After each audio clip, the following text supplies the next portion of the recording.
in collaboration with the Nigerian law student David, founded the African Child Aid Education and Development Foundation, and it presently houses more than 7 children who would have been somewhere else roaming about in the street.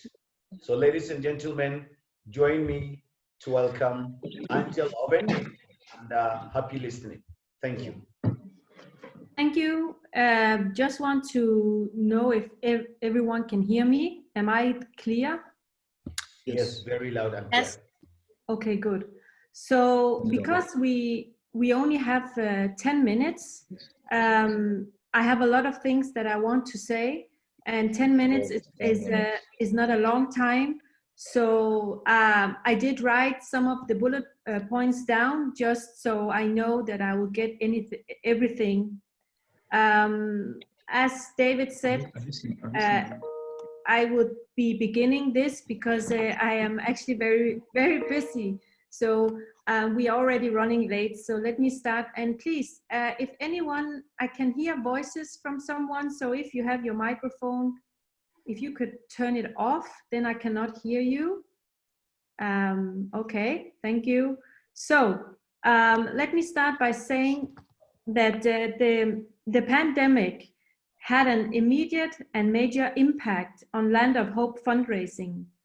In matter of just weeks, all our charity events here in Denmark were cancelled. With restrictions of public gatherings and lockdown of entire communities, fundraising became extremely difficult. Please, again, can you off your phone,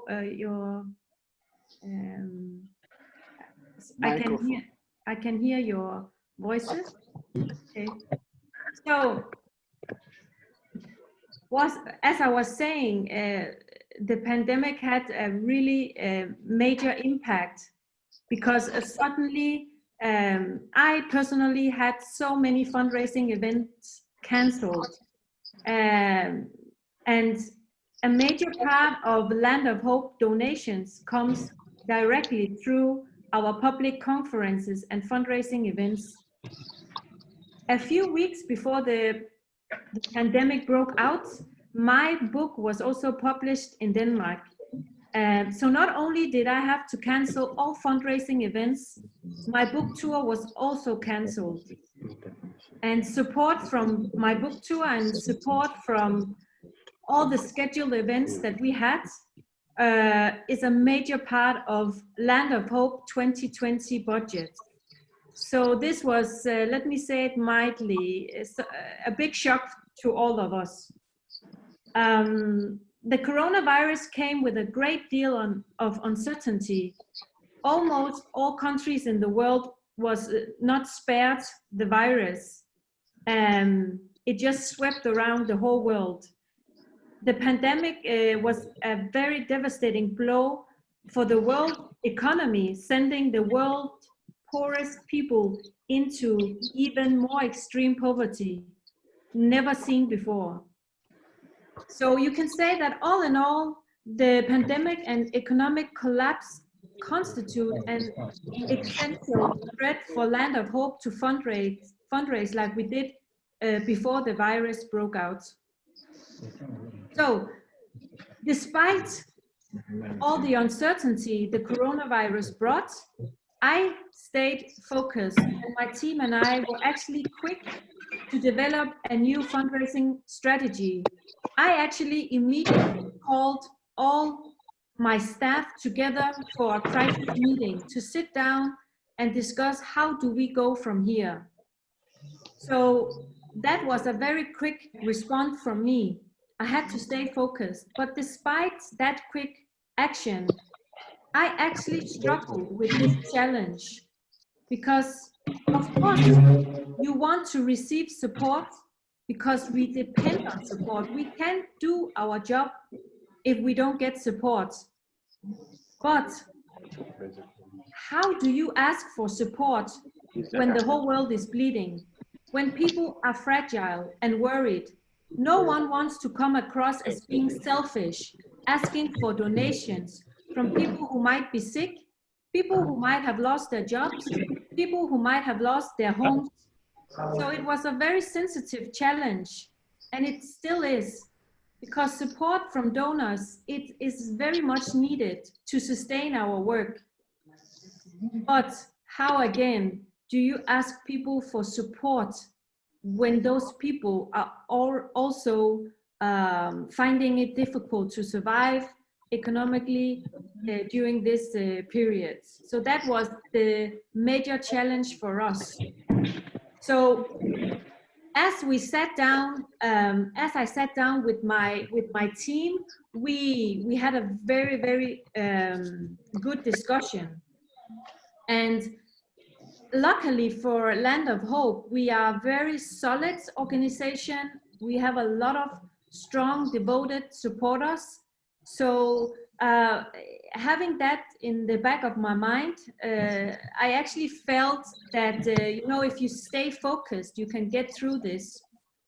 But what is very important in such a crisis is the mutual trust between Land of Hope and our sponsors.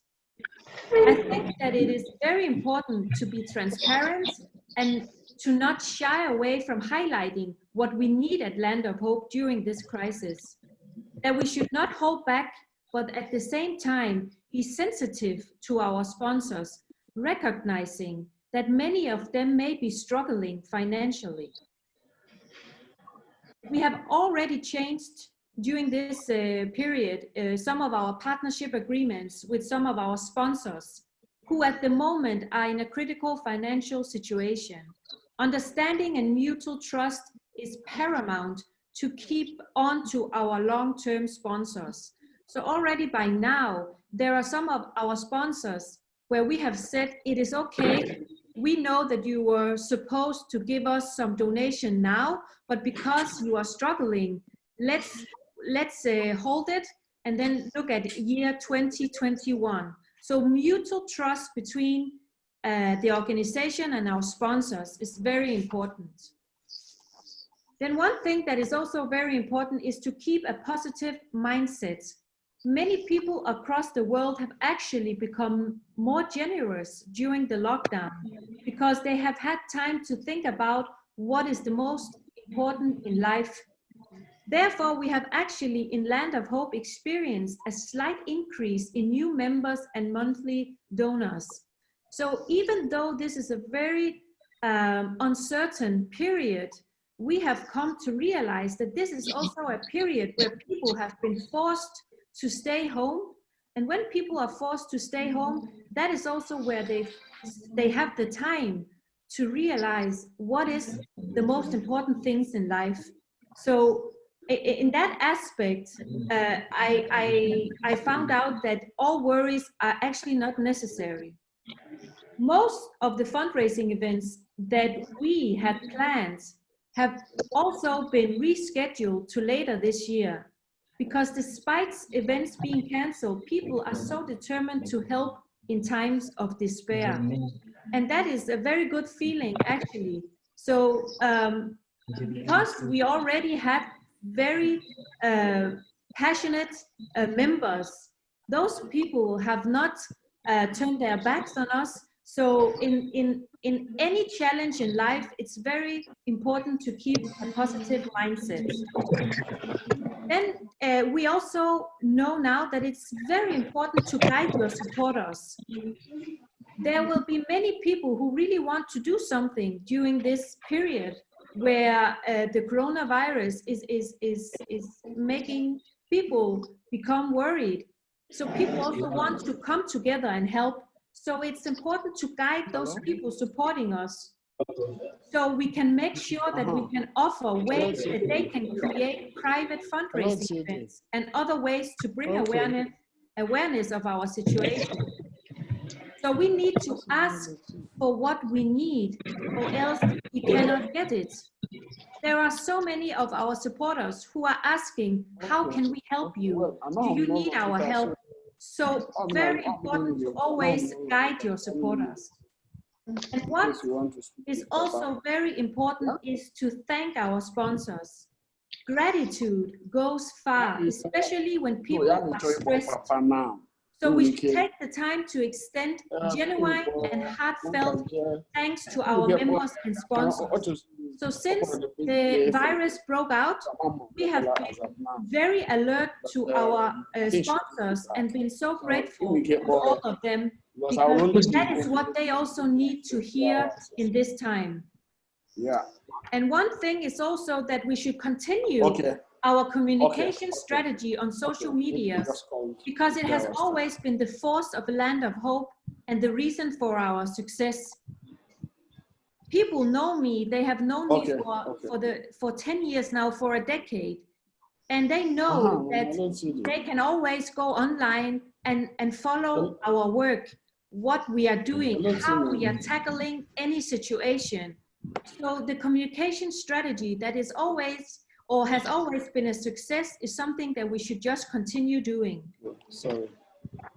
But even though that we should never forget that our sponsors are also in this situation, this is also a time where we cannot be modest, because the facts are, despite the world economic crisis, I just read yesterday a review report from Oxfam. They released it, warning that more than 40 million people in Africa are at risk of increased hunger and poverty. So the world has actually never faced a hunger emergency like this before. So we must actually also keep that in mind and not become silent. The coronavirus has brought hunger to millions of people around the world. National lockdowns and social distancing measures are drying up work all over Africa, and it's drying up incomes. And it's likely to disrupt agricultural production and supply routes. So this is leaving millions to worry how they will get enough to eat. So this is a balance. And what I have also come to realize, it is also about common sense. You of course need to be sensitive, but you can't lose your strategy and your focus, because the fact is that the virus, the consequences of locking down whole communities has been devastating and has really now become a major problem in the third world countries, especially on the continent of Africa. So you really need to speak up also and be very clear about what you need.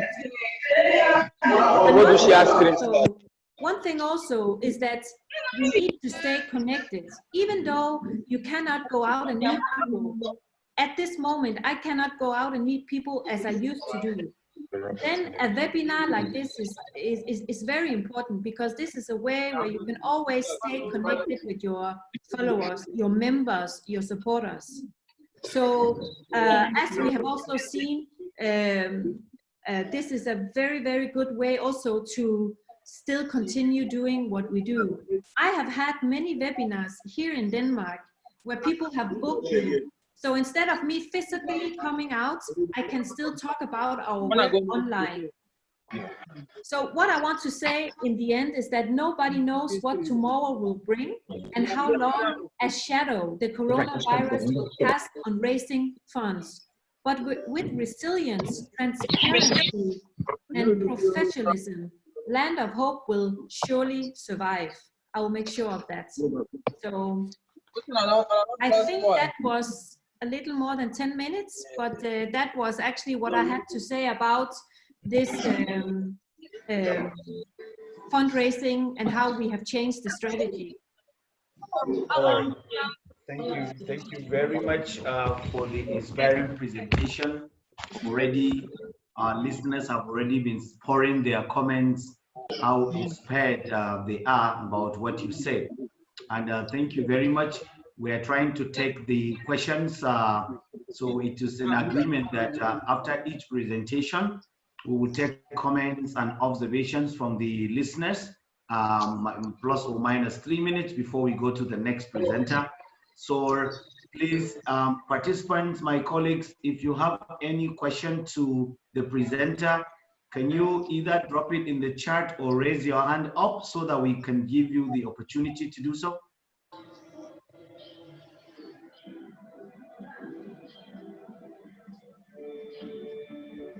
I see one hand. Robert. Okay, so yeah, so okay, yes, I can see the hand raised. Okay, let me see.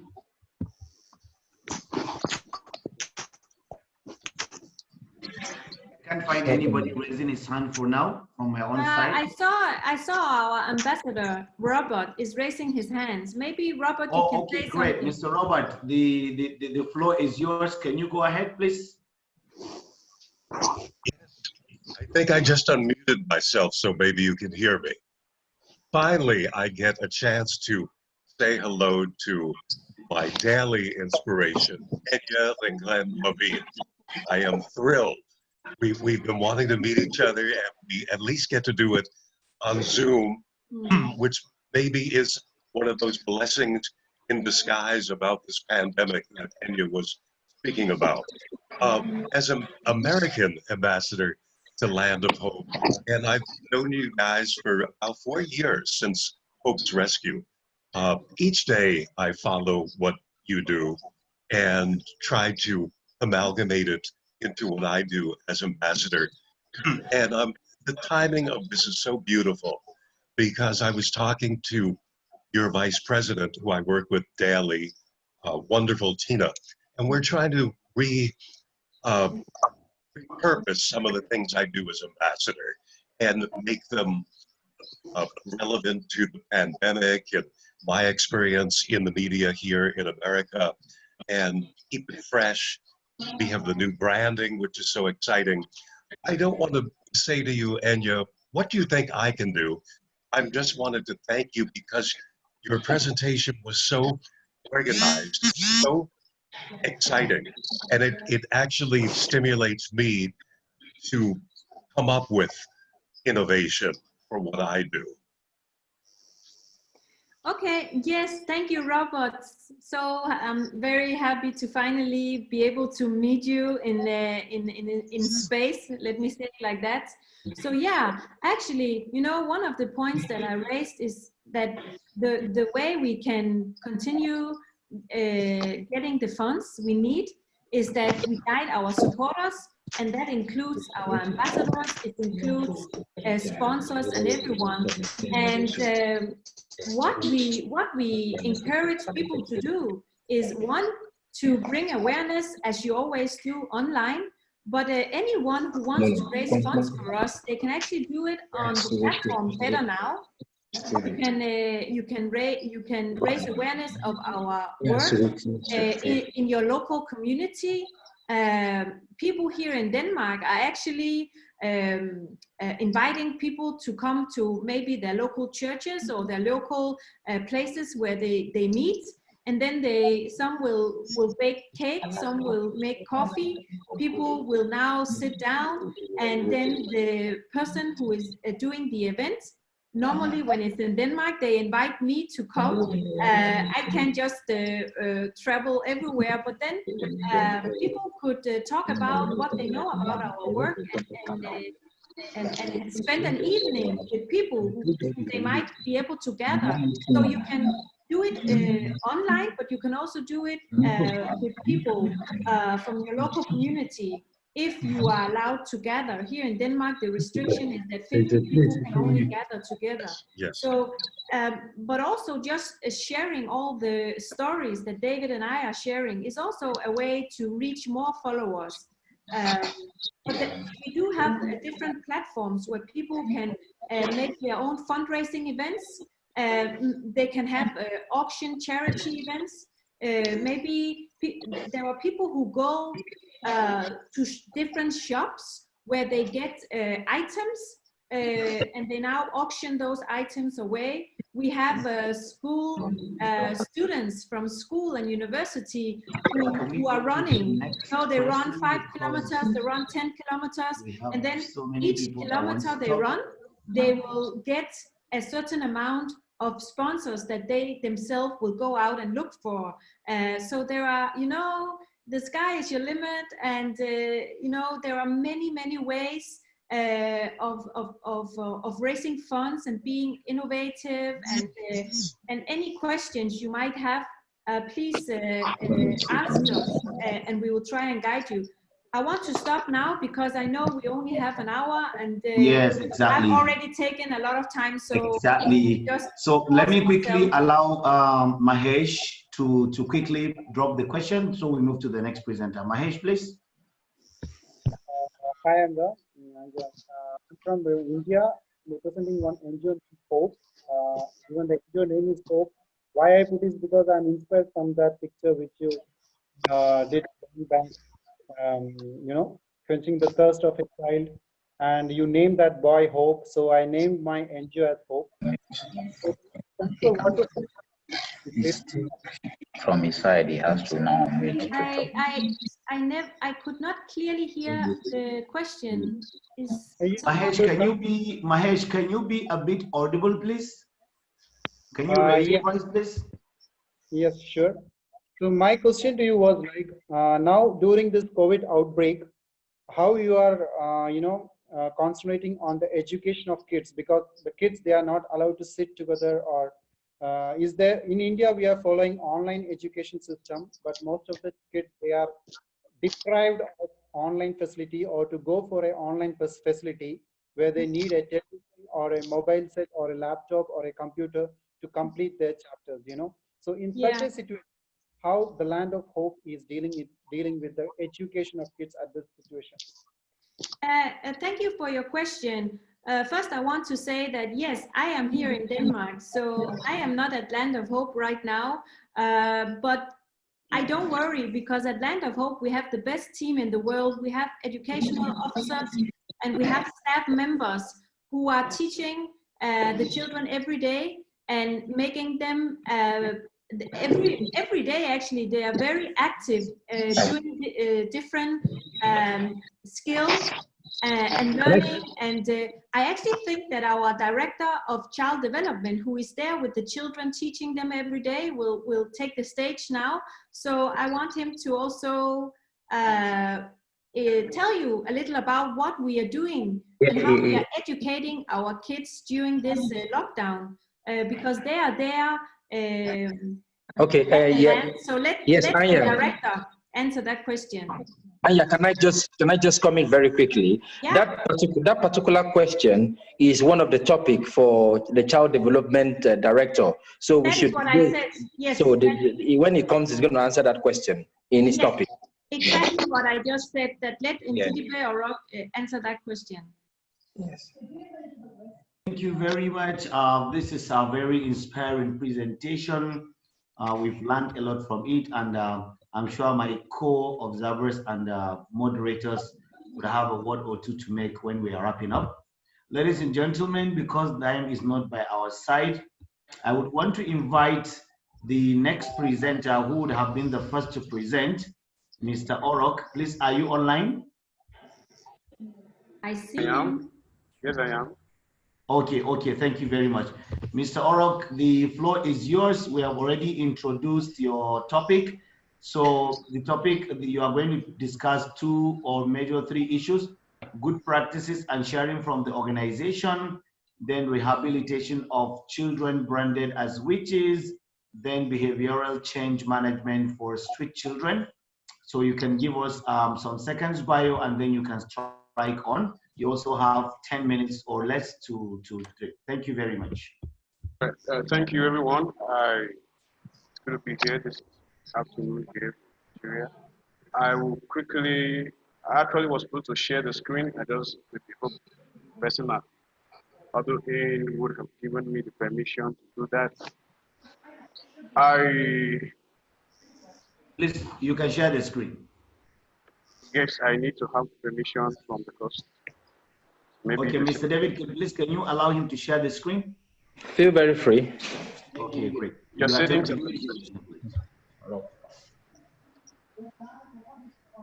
So, however, I have 2 topics to take care of, 3 topics, I mean, good practices sharing from academic, rehabilitation of street children and behavioral change management for street children. And of course, I am going to have my discussion within the context of ACAEDF and its operational base. Tell him he can. He can do it. He can share your screen. Yeah, Orok, you can share your screen now. Okay, thank you.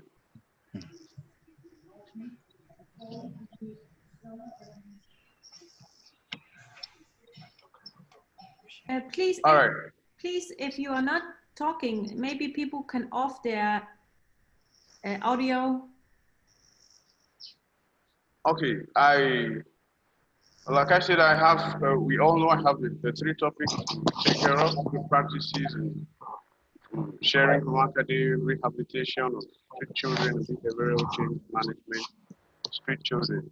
I'm going to discuss it within the context of ACAEDF. ACAEDF has currently 75 children in its facilities, currently has 33 children under its home-based care support. ACAEDF has its focus on rescue, rehabilitation, reunification of children stigmatized and abandoned as witches in Akwa Ibom State, Nigeria. So far, the database of our rescue alert shows that children on the street of Akwa Ibom are predominantly children stigmatized as witches. Of course, as of yesterday, we had a total of 27,110 confirmed cases in Nigeria, coronavirus cases in Nigeria, and but 104 confirmed cases in Akwa Ibom State. Okay, I'll go straight to good practices sharing from ACAEDF. That is, I had segmented it into three parts: the organizational staff preparedness and engagement to prevent, respond to the outbreak. So the first thing we did here was to ensure that we have a staff orientation and we develop an emergency organizational plan of action to tackle the sudden societal change, and also design an emergency SOP to reach out to children and families under our community and home-based support. Preparedness of work schedule for staff to address changes and alteration in shifts and responsibilities, procurement of PPE, stock up of items, and including food, medication, toiletries, the setup of isolation wards in the land of Hope Clinic to accommodate staff members on shifts in newly rescued children. You know, actually we had to put all these measures in place because we had some staffs who are on essential duties, and for them to resume work, of course there were alterations in shifts and workload were shared, because for staff who are non-residential, they had to be away from work because we didn't want much people to be, influx of people to the center. So we had to set up for the staffs who are at home. We had to set up, a temporary isolation ward at the land of Hope Clinic. Fortunately, we have a very big clinic here, so we set up some few wards to ensure that any staff who comes in has to be isolated for about 2 weeks before they are allowed to commence activities while the others go take them off. Then we also worked on our access control, restriction of access to the facility by visitors. Of course, at the first instance, we had initial quarantine and restriction of movement of all residential staffs and children for about 2 weeks to ensure that we are all safe. And also, staff on travel were not allowed to return. The ones who were allowed to return, those on essential duties, had to be quarantined before the work. At the entrance of access control, we had installation of hand washing units, provision of temperature screening device. For children preparedness, I think this will go a long way also to answer the question that the other person asked. Children preparedness engagement and engagement to prevent outbreak. Of course, we had an expository session with children on the truth and misconception, preventive safety measures, socio-economic impact of COVID-19 through essay writing competition organized for the children. This we had to do because, communicating the effect and of COVID-19 to the children could be traumatic. And so we wanted to use a child participatory approach to ensure that the children use means through TV, news and radio, broadcasts, gather information on what they have learned. And we had an essay competition. So they were the ones that understood. They listened to radio, they watched on the television, they had few newspapers, they could read and understand COVID-19 by themselves, put up an essay to which helped us communicate properly to the children. We also had to procure goal-setting journals to help children set goals and keep track of their daily schedule to achieve their goals. We had structured and individualized education to recreational activities. I think this is where we answered the question we had from someone over there. So we had a structured group and individualized education through recreational activities, a competition, including quiz, career talk, performance poetry, art exhibition. We also had cooking competition, dance parties, and music competition. You know, at this point, you could understand that children are no longer in school, and for them to be kept on track with educational activity, it could be very boring to stay indoors, stay around the four walls of the fence in the land of hope. So they no longer have their friends in school, they no longer talk. And the measure we use at this moment to ensure that educational activities are also interesting was to make it very competitive. So children now have to know that in groups and individually, they have particular task and a reward which will aid and motivate them to work academically. Also, we had a structured competitive group game sporting activities to engage the children in groups, averting idleness and idle and lonely moments. Sorry, I'm having a lot of questions I'm exposed right now, and I'm having people join the session that I have to admit. Okay, so that's so far what we had for our best practices. So rehabilitation, I wanted to quickly take a rehabilitation of street children. The salient point we have to talk about the precursors and pathways to children homelessness and abandonment. Of course, we've known over the years the many precursors that and the pathways that lead to children abandonment, including poverty, family conflicts, and the major one which we are tackling, child stigmatization, which we categorize violence, domestic violence, though it moves beyond domestic violence to maybe community conflict. So, and we also have to consider the policies and programs of government for children living on the street during the COVID-19. We're here in Akwa Ibom State where we live. We discovered that when the regulation for lockdown regulation was signed by the state government, so you never could imagine that there was not even a single, clearly spelled out policies of government or directive talking about children on the street. And this has, over the years, been the situation of street children. So it became a serious concern to us because even the government who make restrictions of movement never considered children on the street. And also one of the things, a salient point we consider about street children in Akwa Ibom in particular is a superstitious perception of the society about street children, understanding the fact that predominantly in Akwa Ibom State we have children who are branded as witches, and the societal perception of these children are unimaginable because they could also actually be said to be the ones that are the cause of some illness that are related to COVID-19. So you understand that children having access to even help from members of the public is practically impossible because of the perception of the people. and preparedness of other duty bearers vis-a-vis access to resources. Here, I know definitely that in Akwa Ibom where we are, the possibility of having people, of course, like Anja talked about, scarce fundraising during the COVID-19 period.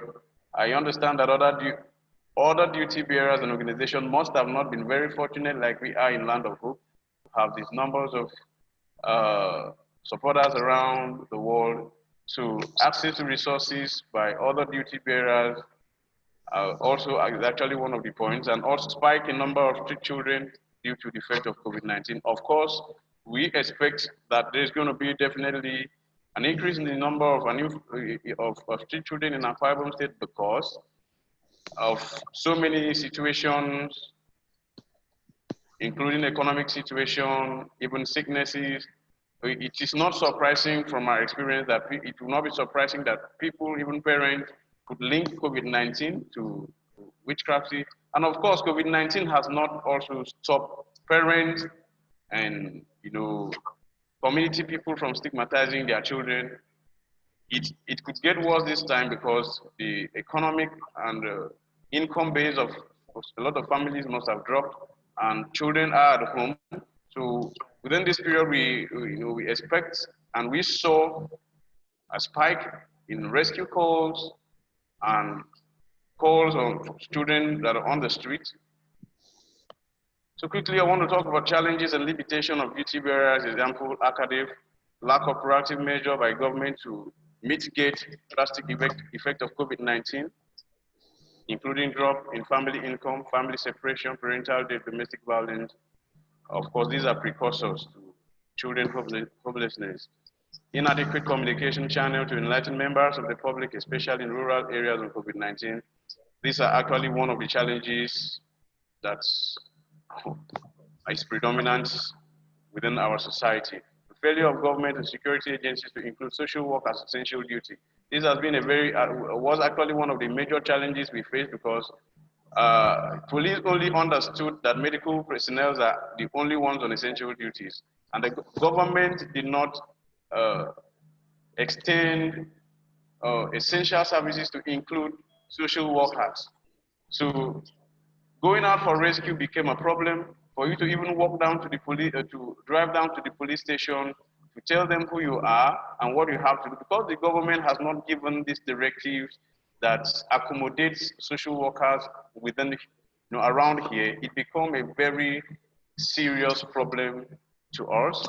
And also, of course, we also had a fear of institutional outbreak through rescue of new children, and that is why we had to work hard to ensure that we set up an isolation unit at the Land of Hope Clinic to take care of possible rescue.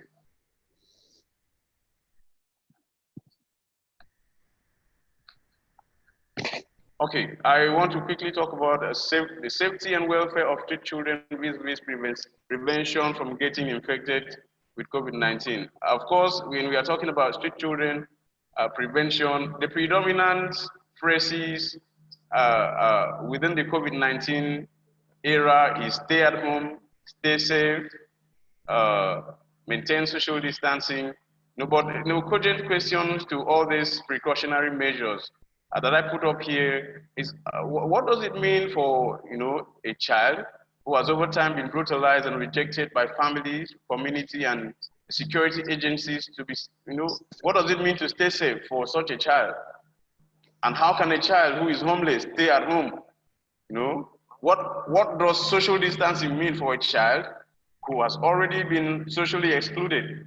Understanding the fact that children who are branded as witches have face a high level of discrimination and exclusion from activities in the societies. They are seen to be causes of misfortune, causes of death, causes of problems, sicknesses, and all that within the society. So they are excluded. So if we are asking them to stay safe, if we are asking everyone to stay safe, how would they feel safe? How can children who are on the street stay safe when they have already been excluded from the society? these are some of the questions we raised. We're talking about children on street situations within Akwa Ibom State. And of course, understand that the provision, there has not been any provision, welfare provision from government to accommodate children that are on the street. So it becomes also a very serious problem to children who are on the street, face a whole lot of challenges, including criminalization and brutalization by security agencies, increase of violence by community, public members of the public, the lack of access to reliable information on the pandemic.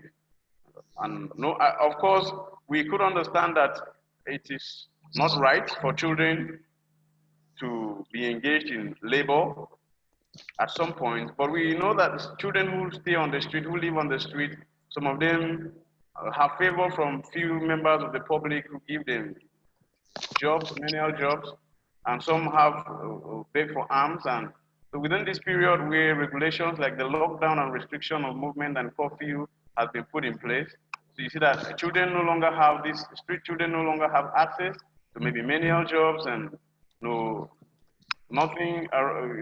members of the public are not also out, so they could maybe beg for alms and see if they could get favor from one or two members of the public. So this becomes one of the challenges. Like in the picture you have, we had a rescue call for the boy that is named Victory right now. For over 2 weeks, the process of navigating through security agencies to work to get the child become a very serious problem. So at the point of call, you could see the boy with a singlet. When we had a call that this boy has been found by one of our volunteers, and for over 2 weeks, because of the lockdown and restriction of movement, we couldn't navigate our way down to the location where he was. And you could see after 2 weeks of trying to pass through the challenges with security personnel and other law enforcement agencies, we met him at a very terrible condition, a near-death situation. So it was a serious challenge for us working, not having a collaboration of security. Though within the locality, we tried as much as possible to relate properly with the security agencies, but for example, our operational base is in Eket in Akwa Ibom, and you could have an alliance with the police in Eket, but the police in Eket are not the same in Uyo. And if you have an alliance with the police, what of other government, maybe task force that have been put in place? Some of them who don't even understand what it means, rescue, they don't understand street children. Of course, we've had it over time that security agencies have also been brutalizing and criminalizing street children. So for us in Land of Hope, one of the things we did that aided the few rescue calls we had within this period was that we placed our helplines in strategic outlets, including grocery stores and pharmacies and medicine stores, because those were actually the shops that we opened to. If peradventure someone would want to get some food, someone would want to get some medications and has seen a child on the street, they could reach out to us for us to work on that. I will quickly move straight to behavioral change management for street children. First of all, I will look at the factors that are associated with identification of behavioral problems among children living on the street. The age, the background of the child, including the religious background, educational background, family background, the location of the street, the reasons for being on the street, identification of street engagements. Some of them have so many street engagements, some are doing menial job, some could be engaged in drugs, some could be engaged in prostitution, sex for money, sport of sleep at night. This becomes also one of the factors we put in place while trying to identify the behavioral problem among street children. Of course, we all know we are working with street children, so we know definitely that maybe some children who must have been on the street for a certain number of months or years must have developed some changes in their behaviors. This, of course, as situations that are unavoidable for children who have been on the street. We have history of abuses suffered, a history of smoking with substance abuse. Generally, over the years, like best practices would demand steps for behavioral change management. We have observation and analyzing and diagnosis, strategic action plan, take action and evaluate.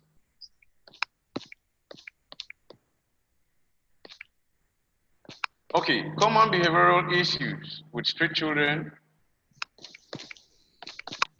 include antisocial behavior, aggressive behavior, destructive behavior, lying, avoidance, institutional disorder, stealing, temper tantrum, depressive disorder, phobia, schizoid, oppositional deviance, substance use, dependence, and nocturnal enuresis. Also, the approaches we've used over the years are to work on the behavioral issues with the children. Some of the best approaches that are available anywhere, including positive reinforcement, flooding, negative reinforcement, systematic. Mr. Orok, can you hear me, please? I can hear you. Okay, because we are running short of time. Yes, I'm turning on the last slide right now. Okay. Yes. Can I have Mr. David Emmanuel preparing for the next presentation, please, while you continue? Thank you. Oh yeah, so I'm right now on the last slide, talking briefly about managing children behavioral change during COVID-19 here. No, the first step, of course, every child that is rescued to land of hope has to go through behavioral checks. So we have a behavioral checklist where we have the inventory, behavioral inventory of all the children. So the first thing we had to do after the COVID-19 pandemic, we had to go on to review the behavioral checklist of all the children to ascertain activities that will aid mitigation, to mitigate possible change in behavior. So we assess the children set goals, and we had to increase participation of staff in children activities, and we had to structure activities with children to match their behavioral traits, and we had to communicate. You have a strategic communication with the children about and giving them updates about COVID-19, because we had to keep the children updated. Of course, putting them in, giving them strategic communication about updates on COVID-19 was very important, because some of them would ask a lot of questions. When are we resuming school? When are we going back to church? And a lot of other questions like that. So communicating to the children, diffusing their fears and panic, though still making them have that sense of uncertainty so that nonchalant attitude will not come into play. But we had to diffuse their fear and panic by strategically communicating to them about progress that has been made by scientists and other duty bearers around the world. So thank you so very much. I will have to take a break now, or decrease for some other person to decrease. Thank you. All right. Hello. Thank you very much, Mr. Orok, for the presentation. I think at this point, because we are short of time, I will kindly request participants to drop their questions or kindly be patient a bit until we take the next two presentations. Then we'll give them time to ask their questions, especially because a lot of good things have been presented in this last session. So we will need to ask some questions to get clarification. So if Mr. David Emmanuel, please, are you close? Yeah, 100%. Okay, thank you very much for being here. And we're sorry for rather deranging from the timeline agreed. Mr. David Emmanuel will give us a quick bio, and then he will talk about 3 key points: employment in the organization and the tools they use to reach out the SDG 17, then the relationship between significant orders, then of course the organization's aim in terms of protection of child rights. Mr. David Emmanuel, the floor is yours for 10 minutes or less. Thank you very much. Yeah. I'll try and make it less than 10 minutes so we can look for a way to get really what we want. Yeah, I'm talking on the topic environment, employment in ACAEDF, and I'll try and make mine a little bit kind of discussion so we can better understand what we are doing. First and foremost, the employment in ACAEDF has a two-way. One, apart from the passion of people who are working for us and some level of economic they can get from us, our employment takes a high level of advocacy, because when you are in this part of this kind of job you're doing in terms of child witch branding and the rest like that, anybody that works very close to the children is always branded a witch. And for us to mitigate that so that everybody will not be a witch in the society, we have to employ those ones, especially the ones that always claim that children are witches. We employ them and they come into among us. Within 1, 2, 3, 4, 5, 6 months, we see there's a very big change in the way their perception, the way they reason, the way they think, and the way people look at them too. So after like 6 months, you see them going back to their community, and the community will ask them, are you not working for that organization? And they will say, I'm working and I'm very healthy. But there's one thing that is important for us to understand, that when we are talking about employment opportunity, we must have to strike a balance between what you're doing and what the society is talking about. At the moment, in the early times of ACAEDF, we had very, very serious issues in terms of people even wanting to come closer to the children, even people wanting to get employment in this place. We had serious difficulties because people were scared that coming to work for us, as at that time, was very risky for their lives because of the belief they have in witches and wizards. But as time goes on, we started employing people, someone like me, someone like Orok, who I just spoken, someone like Don. Young people just came on board, and the perception started changing. It will amaze you that at the moment we have 57 staffs here in ACAEDF, and most of those staffs are very young people who are like advocates for the change of belief in our society. This is something we never had in previous years. Now, every young person wants to come and work in ACAEDF. That tells you that you working here itself is an advocacy for us, and it helps us in our community, society. People are now saying different things about the children because of people we are employing. As a young director, as I am, one of the key objectives in employment is to reduce informal employment. Most times we send our brilliant young people to school, to vocational centers, to acquire professional skills and then employ them back after they are done. A report in 2018 showed that 1/5 of the world's youth were not in education, employment, or training, meaning that they are neither gaining professional experiences nor acquiring or developing skills, education or vocation in their prime years. Our organization believes in the energy of young people and the fact that they are great agents of change we are advocating for. The young people we have at the moment are people we are using to advocate and telling people that gone are the days where children are branded witches, gone are the days where children are sent away from home. I'm a young person, our staffs are young people. If our staffs can work here honorably, still go to school, looking healthy, living all the procedures of life, then you too cannot be exception. Every year we mobilize young graduates who are serving the National Youth Service Corps to work in our organization. At the moment, we have 4 Youth Service Corps members who are working for this organization.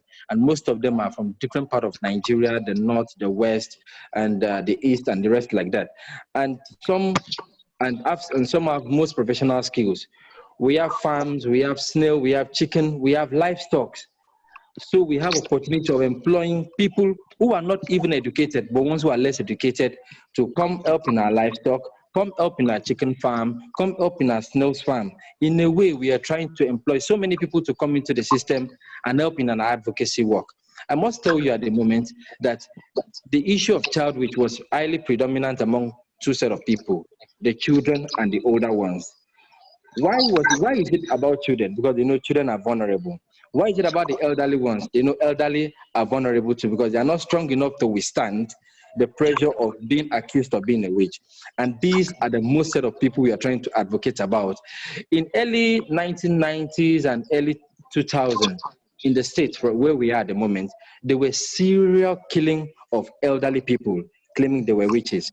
And from what we are doing now, we are trying to employ people, most elderly people who the society would always claim they are witch because, one, they don't have what to do, two, they are weak and very vulnerable and prone to attack. Those are the kind of people we are employing in ACAEDF at the moment, so that the society would say that these older men are purely innocent and nothing can be wrong with them.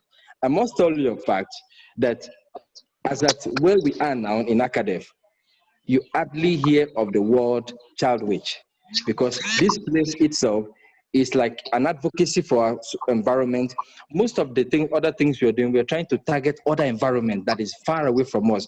But as far as the environment, the society we have within ACAEDF, everybody, I think, is liberated. If not 100%, we can claim of 99%, because our work is a testimony for what they are doing. In those days, before the much noise and advocacy about child witch, children don't go to stores to buy. Children don't mingle with other children. But in the environment we are at the moment, our children go outside to buy. People sell for them, people exchange money with them, people exchange food with them. That tells you the level of advocacy we've done in our local environment. And that also tells us one thing: it is very possible to eradicate child witch branding in this state.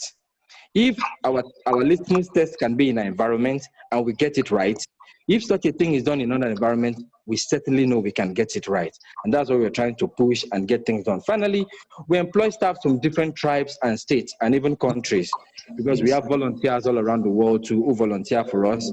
This employment plan allows transcultural input. We try to employ people from the West, from the North, who bring their beliefs into the system and try to tell people, in my environment, this is not how we deal with witches and wizards. But before you know it, they have a change of mind. They now feel that children are naturally innocent. And they can also take this idea also out for others to hear. Our employment plan allows for transcultural input and knowledge sharing based on different experiences. The aim is to create a decent working environment for all. All of our plans in ACAEDF is to employ staff who will serve as an advocacy tool for other people to follow.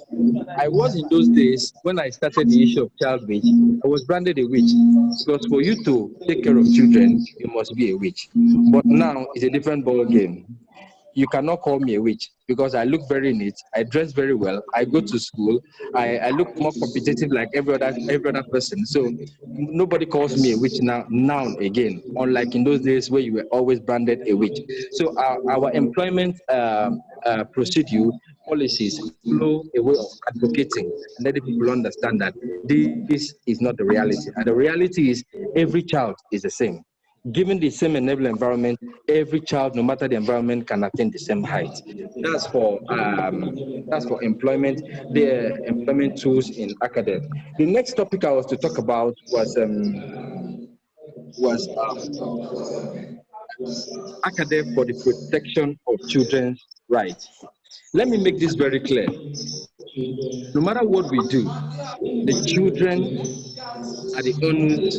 The children.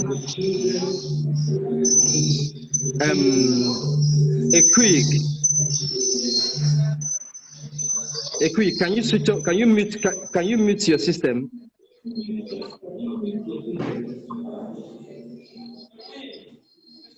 Because it's please just mute your system very quick so we can continue.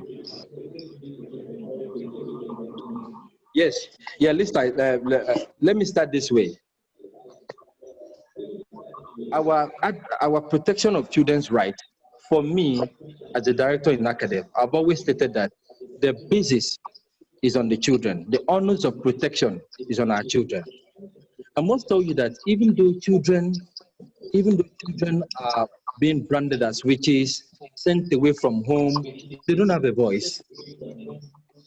They don't have a voice about what they are doing. Nobody cares.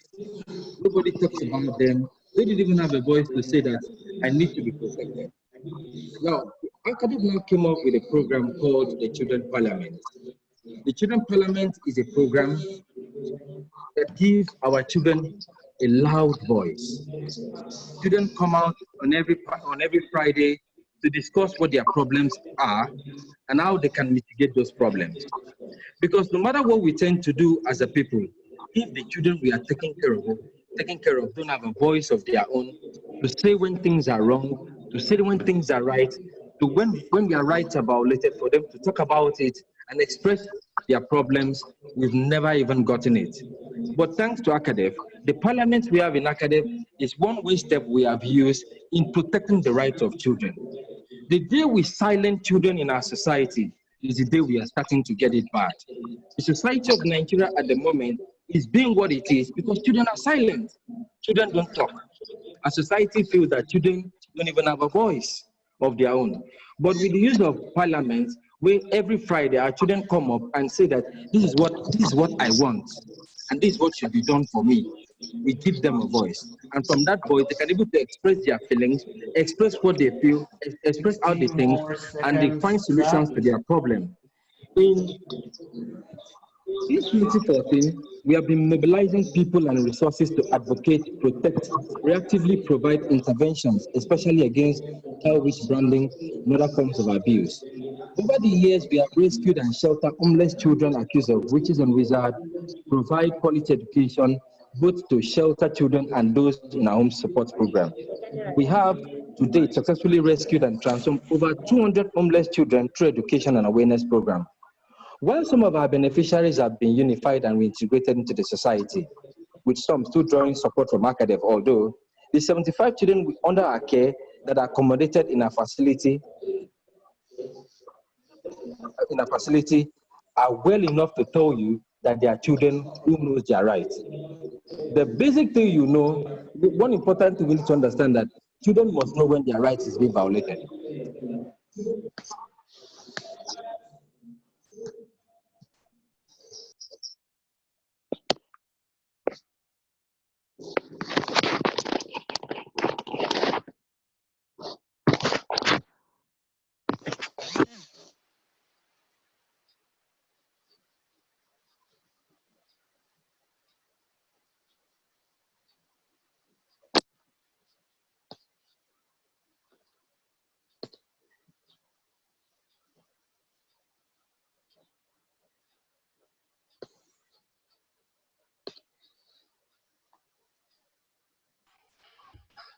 Hello, are we all audible? Mr. David, Mr. Leo, are you on? Mr. Leo, are you with us? Yes. Hello, Okay. can you hear me? Yes, we can all hear you. Ladies and gentlemen, Mr. Leo is going to discuss on engaging communities as gatekeepers in the incidences of violence against children in relation to what we are discussing today. And Mr. Leo, please, can you give us a short bio because of the time constraint, and you strike on. The court is yours. Thank you. Yeah, and thank you so much, Shehu, the moderator, and all the participants at this important online conference. Let me thank ACAEDF for the work it's doing. I have listened with a lot of attention to Anja and Orok and David to what they're doing. And I must say that for the past over 20 years, since I've been campaigning against superstition, witchcraft, and ritual killing, this is the first time I have an institution that has a categorical stand when it comes to believe and non-believe in witchcraft in connection to the abuse of children and of adults. So I am going to take off from there by taking a look at child abandonment and superstition. First of all, what is child abandonment? What is superstition? What are the examples? And what do we do? What's the way forward? Because we have children in our hands, we have COVID-19, we have all sorts of ailments. What do we do and how do we move from here? First of all, child abandonment is just a situation where children are neglected. Sometimes they are disowned, they are left to go to the streets and live on the streets, as Orok pointed out. children are left in situations where they are not loved or cared for, or they are not treated with dignity and respect. They are shunned, you know, they are dismissed. People look at them as evil, or agents of evil, or people who distribute demons and all that. So that is and because of that, they treat them with they maltreat them or treat them with indignity and disrespect. So what is superstition? Excessive, credulous belief in and reverence for the supernatural. Yeah, and here by supernatural, we mean believing gods and spirits, good or bad spirits, demons or evil spirits, Mami Water, devil, Satan, and other entities that people are judged to be supernatural. And the belief is that these supernatural spirits influence our way of life, influence our behavior, they control what we do. They take over people, they possess people. In fact, they get into your body, and at the end of the day, you know, they begin to control you, dictate what you do. They drive you, they make you to harm others. They make you to also to cause sickness or death. And also the belief is that not just supernatural will always harm. Sometimes it will also make you do good things.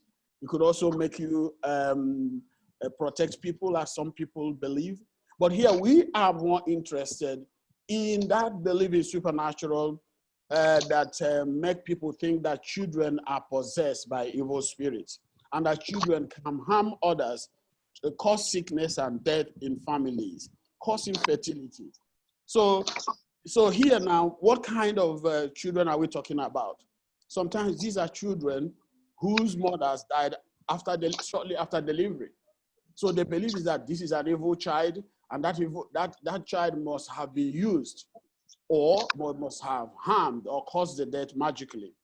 Sometimes these are stepchildren who, of course, are facing challenges in terms of having that kind of parental care or limited resources in a new family arrangement without the father, without the mother.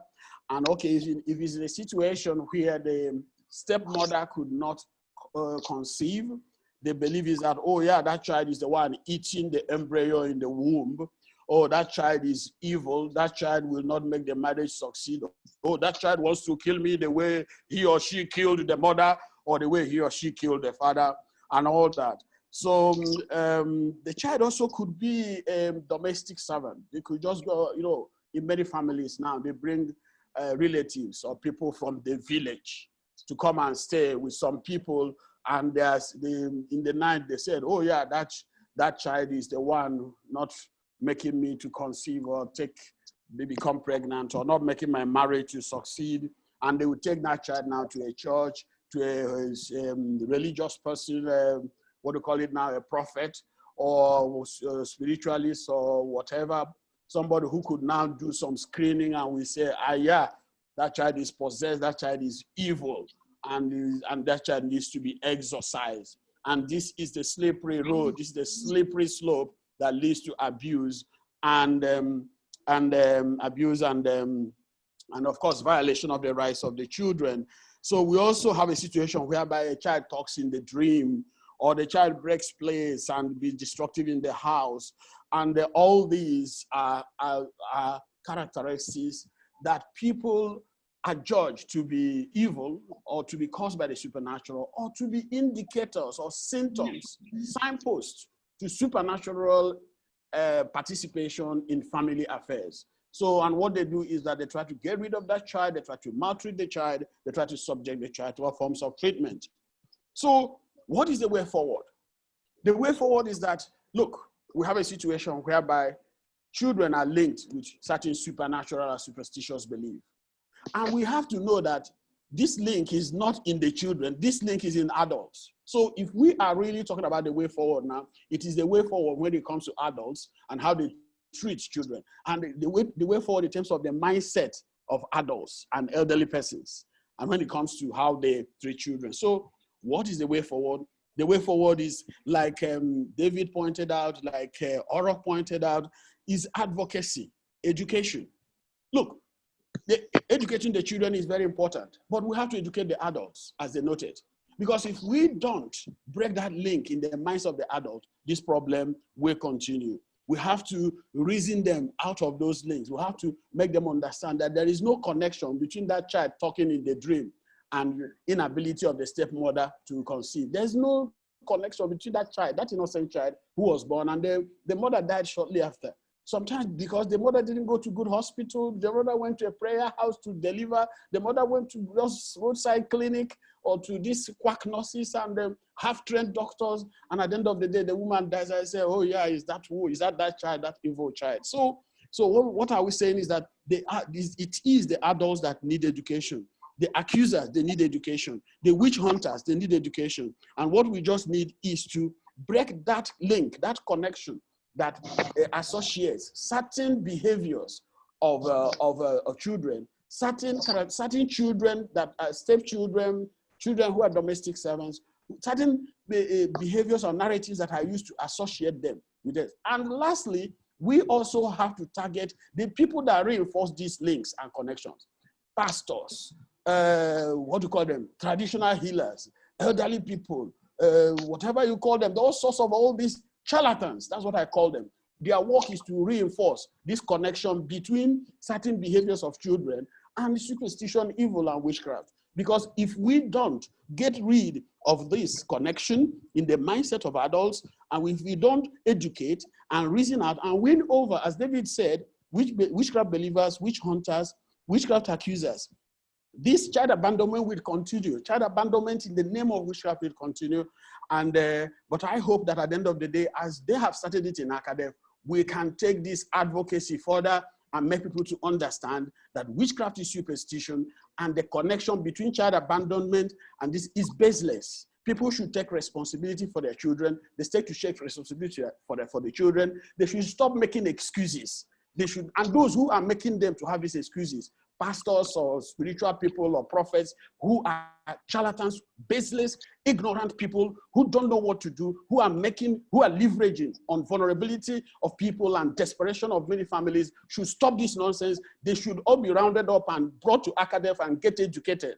ACAEDF should also have a place to educate witch hunters and all these witch hunting prophets that are really part of the problem in the region. So, and I want to say that ACAEDF, you have my support and the support of the advocacy for alleged witches and all the organizations that I represent and work for in this very task to make sure that we end not just child abandonment in the name of witchcraft, we end witch persecution of both children and adults before or by the year 2030. Thank you so much.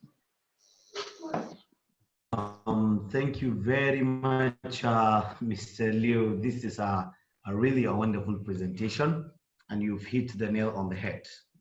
We have to just face the facts and keep all those thinking, superstition, social norms in court by the side and save humanity, because these children are created and they need life and they need support. So it is their right, not a privilege. And I agree with you that we need to orient the adults, because the whole bulk of problem lies within us that pretend as if all is well, but we're just tagging people witches, and they are giving all sorts of names. Thank you very much for your presentation. I think the last presentation we have is from Barrister James Ibor. Barrister, are you with us? Yes, I'm here. I think I want to align and before we continue, including. Oh, okay, Barrister, you're here. Yes, I'm here. Barrister, are you hearing us? Hello. Hello, Barrister, we are listening. Yes, I think I'm to talk on experiences we've had in rescue and litigation. Yes, sir. Yes. Yes. I must say, I would like to start by saying that the biggest challenge we have is that in Nigeria, institutions are either very weak or non-existent. when I said institutions are weak or non-existent, is that although we have, why do we do rescue in the first place? What are the cases that necessitate, what happens when we talk about rescue? It's either a child has been abandoned, either a child has been sexually assaulted, either a child has been stigmatized as a witch, or a child has been tortured or assaulted or battered by, for any reason. Sometimes for maybe children being children, they are battered to the extent that they are tortured to death. Some of them, they are tortured and they inflict on them grievous bodily harm. Now, during the pandemic, now that we are having a COVID-19, we have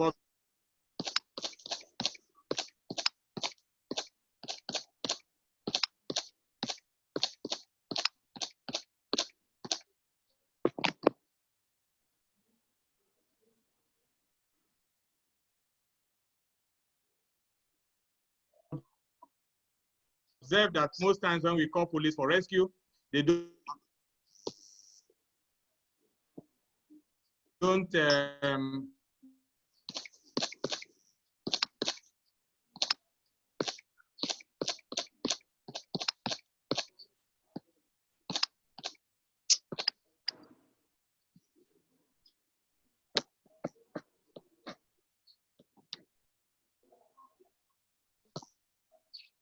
Hello, can you hear me?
Hello. Can everyone hear the barrister, please? Yes, we can hear you loud and clear. All right. Hello, can you hear me? Hello? Hello? We can hear you. We can hear you. Go ahead. Yes, sir, we can hear you. Yes, I said one of the biggest challenges we have during rescue is that when you call on the police or the social welfare services that is a case of child abuse, they don't respond. And when they do, it means you are prepared to fund their movement. So oftentimes they ask for money to fund rescue activities. And remember, most cases that require rescue, it means that child has been abused. That child has either been abused by parents, guardians, or other acquaintances and neighbors. And the request for money is sad because most times the people calling for intervention are civil society organizations or neighbors who themselves do not have funding to fund police investigations. In any case, why should private individuals or civil society organizations be funding rescue activities, be funding police investigations, and even prosecution of cases? The truth is, if you don't fund investigations, most of the cases will be compromised. It's either the police will look the other way and do nothing, or when they carry out the rescue, all they need to do is to turn in the perpetrator and extort money from him. That explains why almost witchcraft branding are compromised.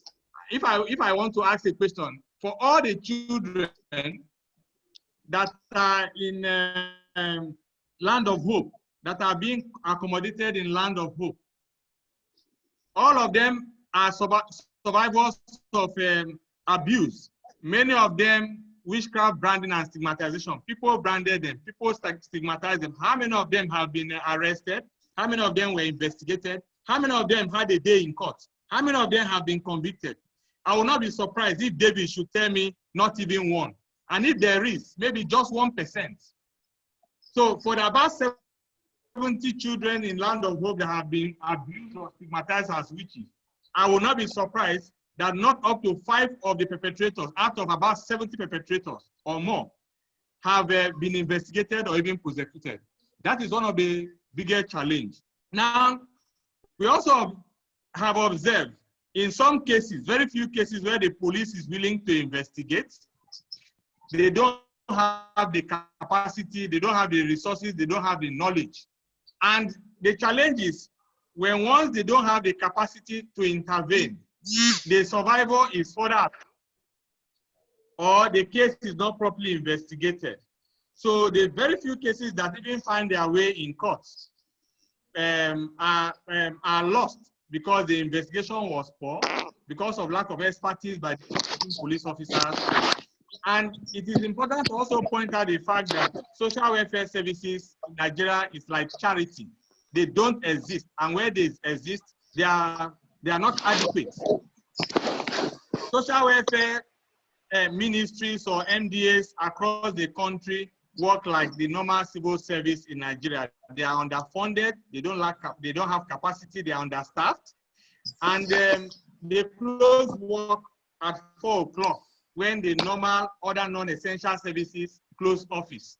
And during the pandemic, while states were closing offices, the social services also closed offices. So it means no rescue for children who are abused. And we've heard from Orok and David how they try to cope, how they even struggle to rescue a child. Most of the activities or the operations were even inhibited by security agencies who do not understand that, look, even while we are managing COVID-19, essential services will have to go on. Otherwise, more people will die who are not, whose cases are not related to COVID-19. More people will die with, who do not have coronavirus. Meanwhile, I think it's obvious that other abuses as a result of the lockdown is killing more people than COVID-19 itself.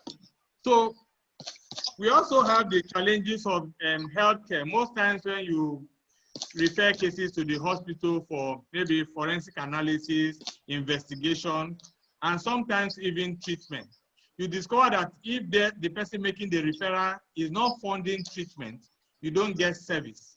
And sometimes you even fund the treatment. And when you demand for medical reports so that you can use to push for or press charges for prosecution, they tell you have to pay for it. We had a case recently where we even funded treatment of the child, and we demanded for medical report. The doctor told us we have to pay 5,000 naira to get the report. That we will get the report in 1 hour.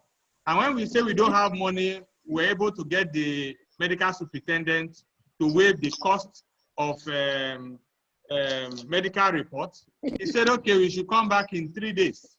We should come back in 3 days to get the report.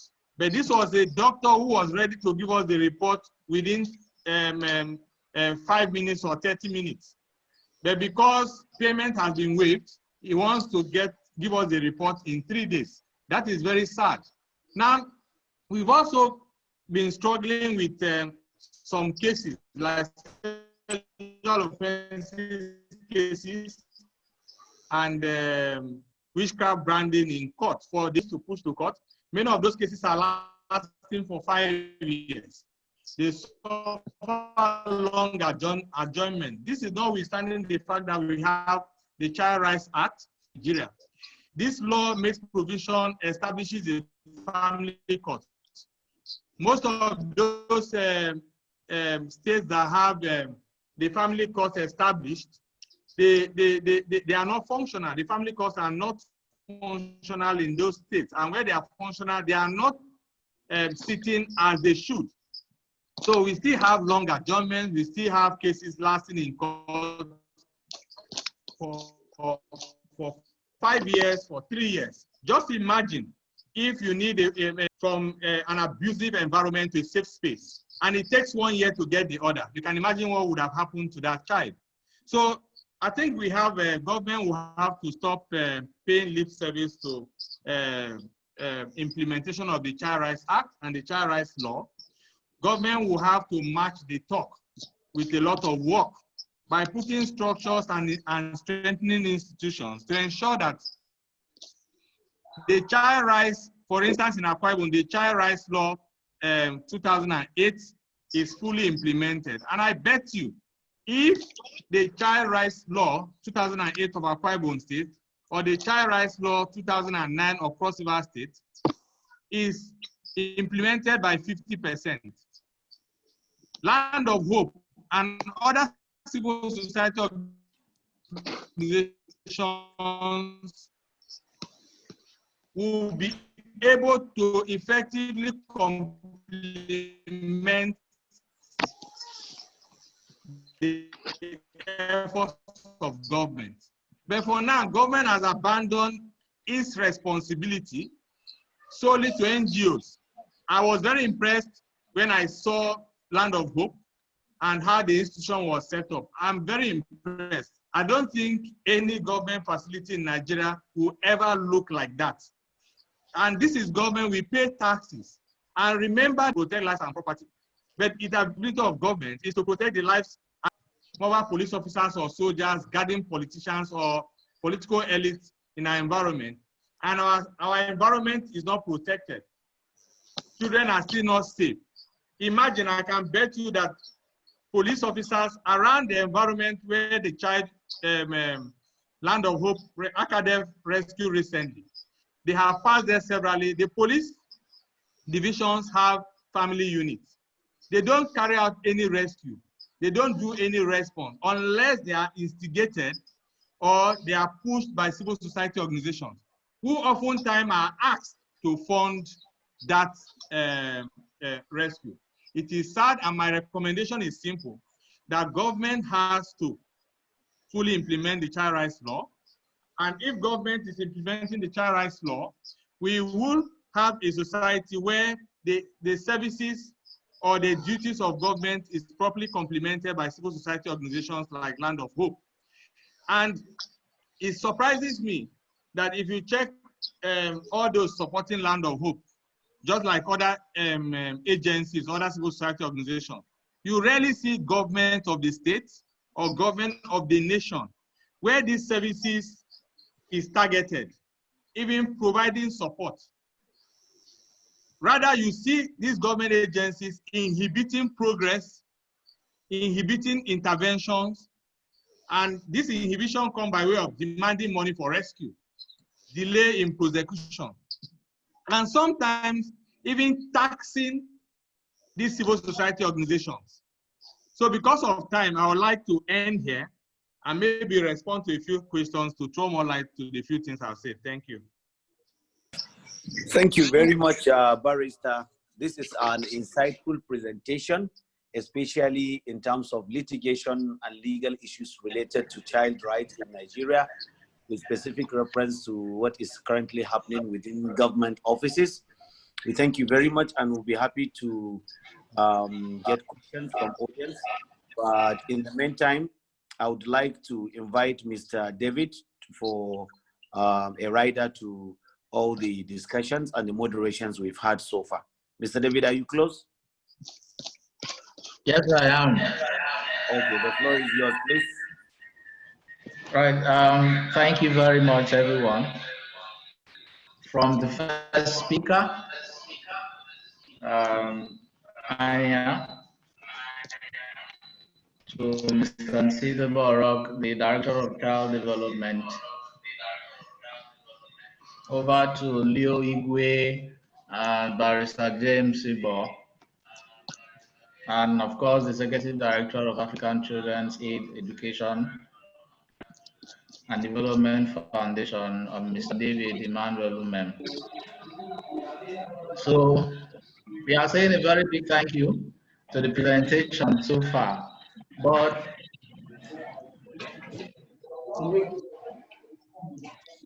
Can you hear me?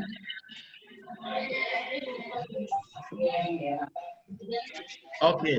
I would love to remind not just the facilitators, but as well as the participants of the webinar objectives, so that when we are asking questions, I can see a few questions here. When we are asking questions, we'll be able to understand that we have objectives. Now, the following objectives, the first one, this webinar is hoping to create awareness on the main challenges and draw to meet the need for opportunities in fundraising for children's NGO post COVID-19. The second objective is to also share practices of rescue, rehabilitation, and reintegration of street children, as it were, and as well as litigation. And the last one is to increase knowledge of safeguarding the rights of children during and post COVID-19 based on SDGs. While I was listening to Mr. Leo, you could see, and of course, Anja, you could see that despite the differences in culture and tradition, whether you are African or not, children's rights matter everywhere. So if you are a Muslim, if you are a Christian or not, whatever religion you belong to, children will always matter. Whether you are in Nigeria, whether you are in Ghana, whatever part of the world you are in, children's rights will matter. Okay, so Ms. Sophia, to help us read out the expectations we had from these, from our participants, so that whoever is asking questions and then the facilitators will be able to assess if they have been able to meet these expectations. So, Sophia, will help us. Immediately she's gone. Mustafa, over to you. And Executive will say a word of thank you to everyone, while I was mentioning our observers,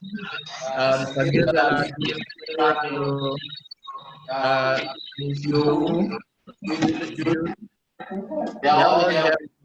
And it's important for them and ask themselves questions about if the facilitators have been able to make the presentation apps and workable in all places. So please, Sophia.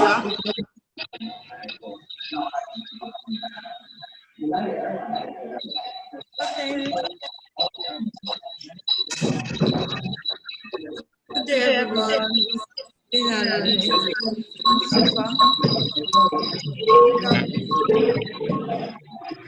Expectation. Okay, yeah. I have general expectation, and number one is to be enlightened the more about some beliefs that aim to undervalue the essence of a person's, in bracket, children's life. Number two, how to handle abandoned children. Number three, to learn specifics about future adjustments, COVID and children's safety and education. Number four, litigation procedures for persons responsible for child stigmatization. Number five, discuss how we can provide education and child care. Number six, to hear other views of people about street children.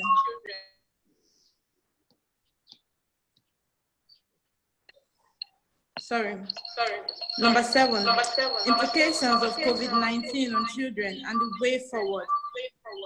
Number eight, to learn about the rights of children. Number nine, to share the practice of rescue, rehabilitation, and reintegration of street children. Then, we have expectation for children's protection. Number 1, learn more about the challenges and solutions in child protection. Learn about child rights protection. Increase knowledge of safeguarding children's rights. To be more informed about child safeguarding policies. To create an awareness to public about child's rights. Learn about child's rights protection. To also learn new approaches to child protection.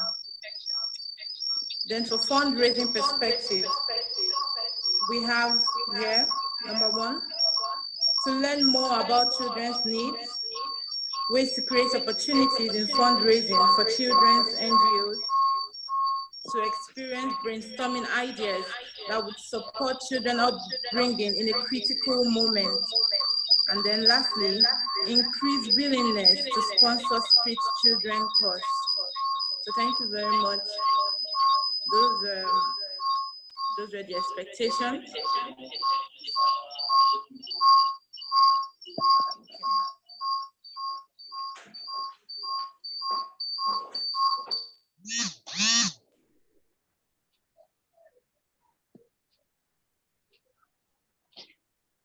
All right, so thank you very much, Ms. Sophia.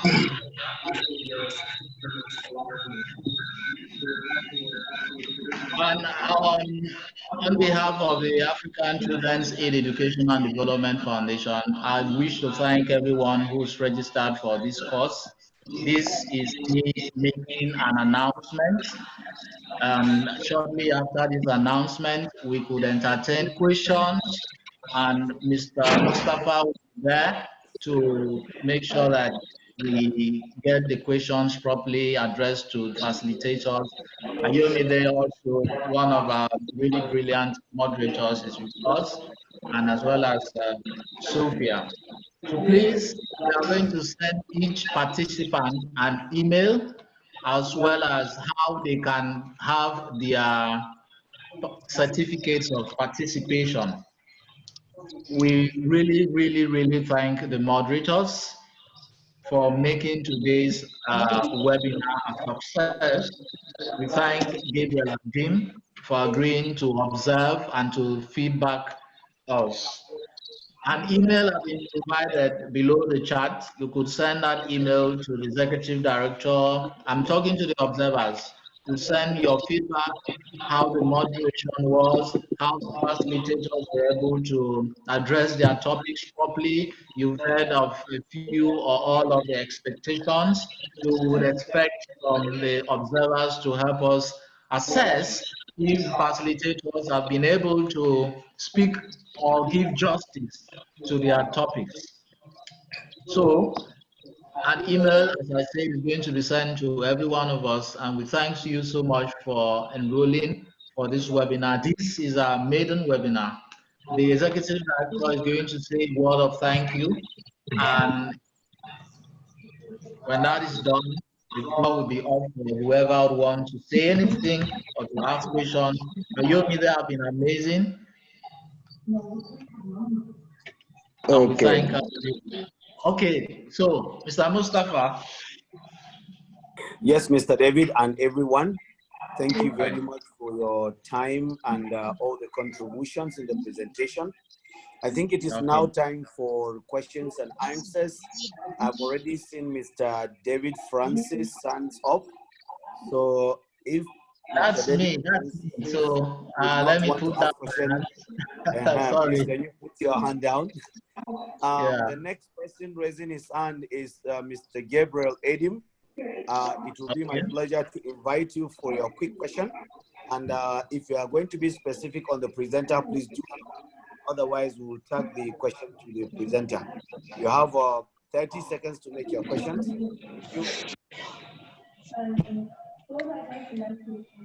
Okay, thank you very much, Mustafa. Can you hear me, please? Yes, hello? I hear you. Okay, thank you. I think it's a good one to be here. I listened to all the presenters, and I think, first of all, I want to commend Land of Hope and, for putting up together this program. We have really learned a lot. These are situations that a lot of people are going through in the area of protecting children. You could hear very sad from Barrister Ibor coming in from the litigation aspect, and luckily for me, I also work very closely with Barrister James Ibor, so I understand exactly what he's talking about. But I think my role was just to do make some observation, which I also do that via an email. But let me just also say that subsequently, when we are organizing an event like this, if time permits, let's allow the observers to also make input while the program is going on, because if we understand that there are a lot of noise and distractions, people's mic are not actually, there are no principal guidelines, people are not keeping to the rules and instructions. And then like the agenda for the program was not being shared, so we don't know who came in and all of that. So, but however be that case, I'm glad to be here as an observer. I will make more of my suggestions down to the organizer. Thank you very much. Thank you. All right. Thank you very much. Do we have any other person who want to ask question or make comments before we wrap up and close?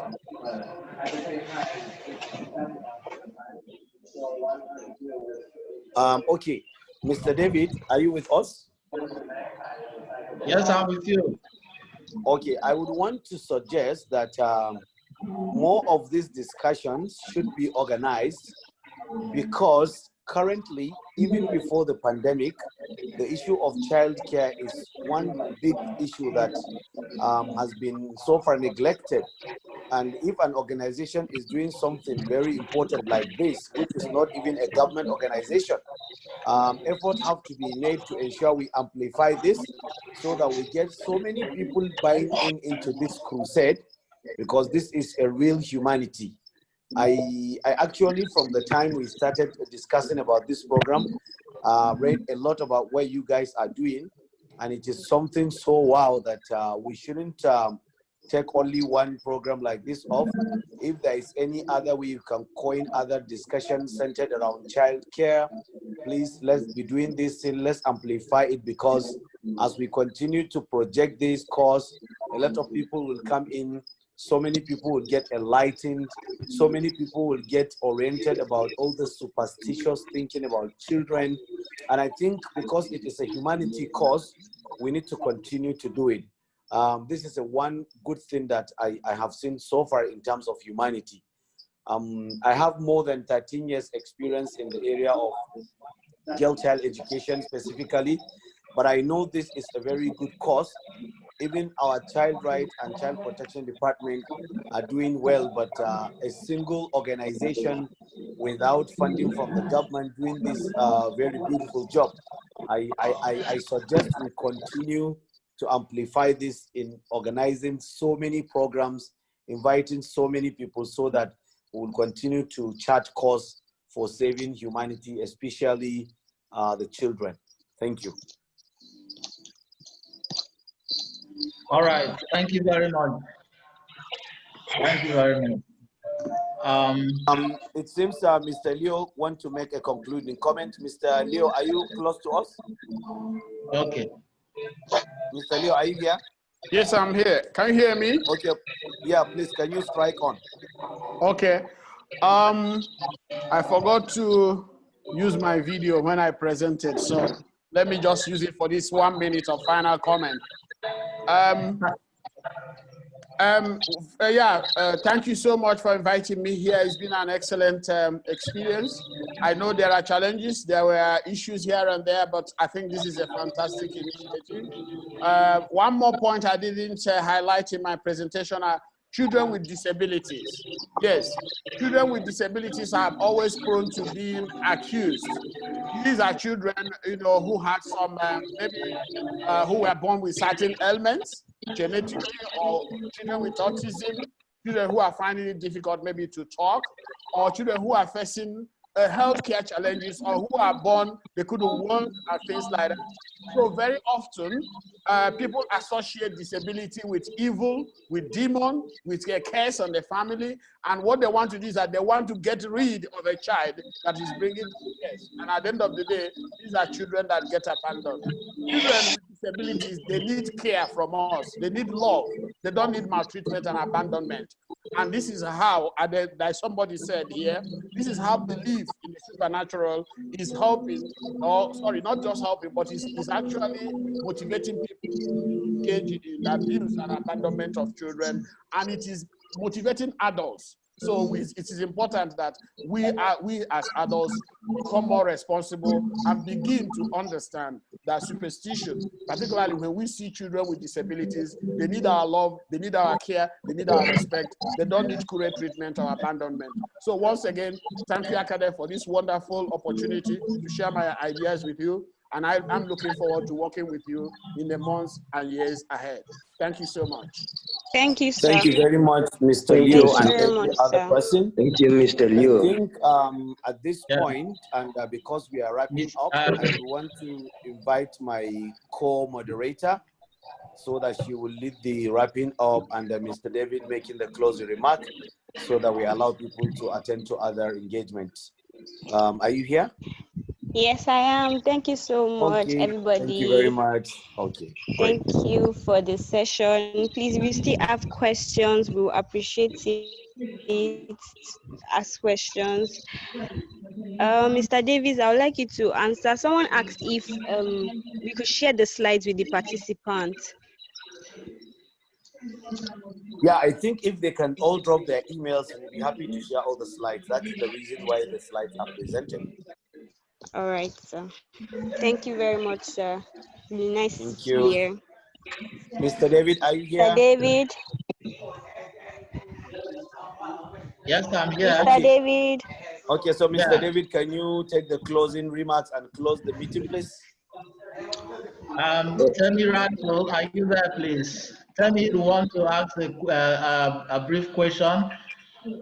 Yes. How are you engaging the government on some of because so, for example, during the time of COVID, there not really any sort of social welfare programs in place that can help to facilitate child rescue programs and things like that. Who do you are there any do you have any relationship with sector in that regard? Are you how does that quite work? Because I suppose you're working in hand.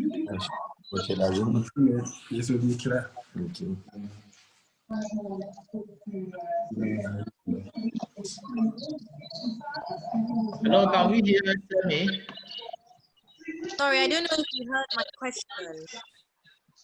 Yeah, I'm trying to hear you. I don't know about others. Yeah, I think it was breaking. I can hear her now clearly. Initially, it was breaking. All right, we can hear you now.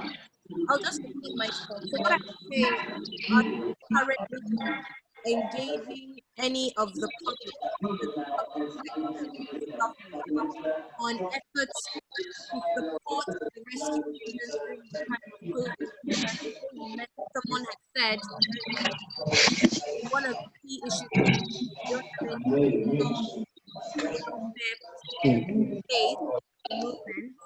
that support the facilitating some of these rescue missions. So at the moment, it's difficult for you to carry out the rescue missions because with COVID and all the regulations in place of the lockdown, the officials don't really know how to respond to these things. What are you allowed to do? What aren't you? So who are you guys currently engaging anyone in the public sector? So any government officials on some of these needs of yours when it comes to the rescue missions? A very good question, Mr. David. Are you here? Yes, I'm there. Okay. So please, what she's asking is what you are doing, because if the lockdown, God forbid, continue to be in place, what are you doing to engage the government and any other public office to ensure that the lack of synergy or the blockade for this kind of social services are lifted so that we continue to rescue these innocent children? I mean, what are you doing in this regard? This is what she's asking. Yep, thank you.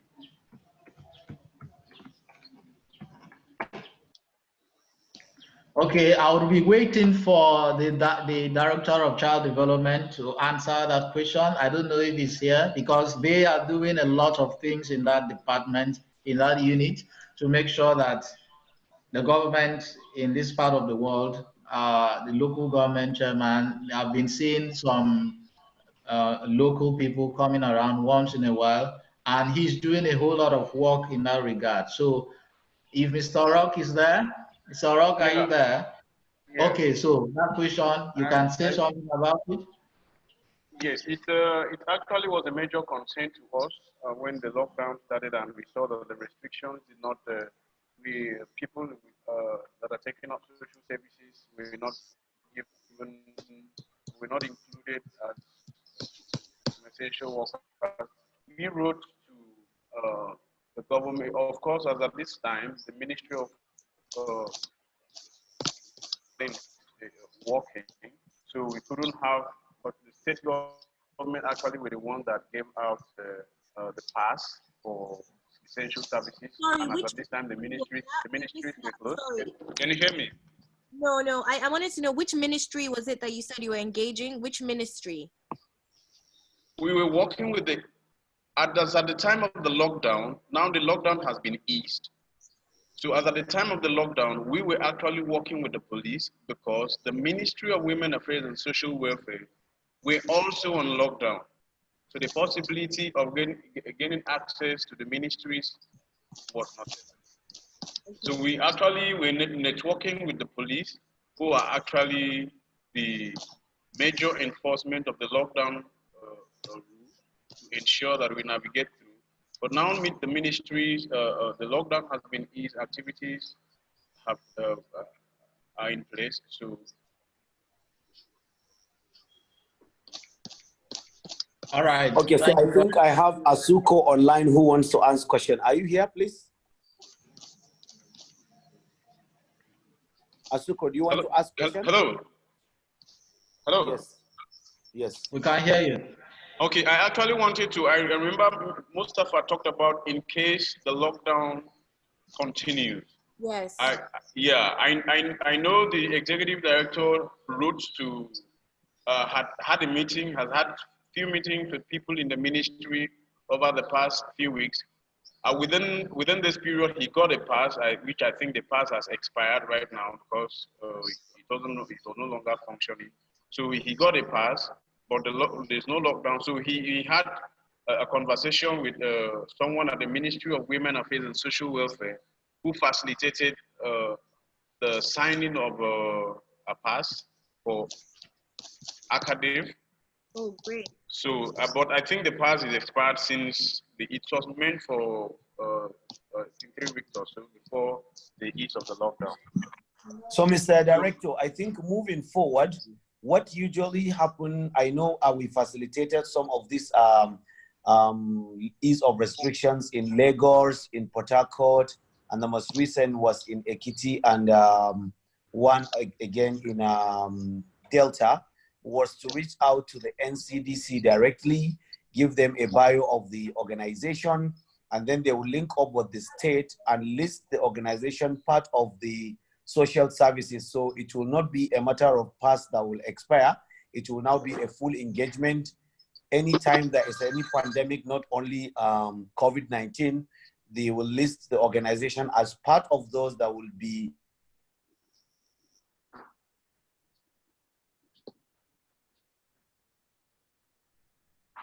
Hello. Hello, can you hear? Mustafa, are you there? We get this. Okay, I think I got. I couldn't hear Mustafa anymore, but I think I got his suggestions that is recommending that we liaise directly with the NCDC. Yes. Can you tell us who the NCDC are for those of us abroad? Okay, NCDC is the National Center for Disease Control.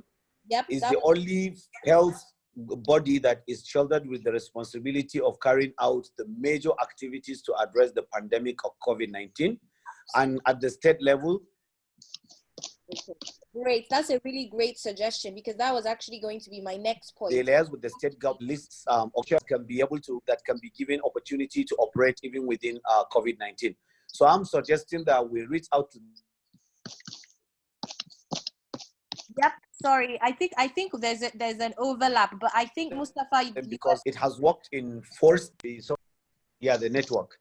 I think we work in 4 states where the organizations were given opportunity to operate even within the lockdown time. So I'm suggesting I can also support so that we reach out to.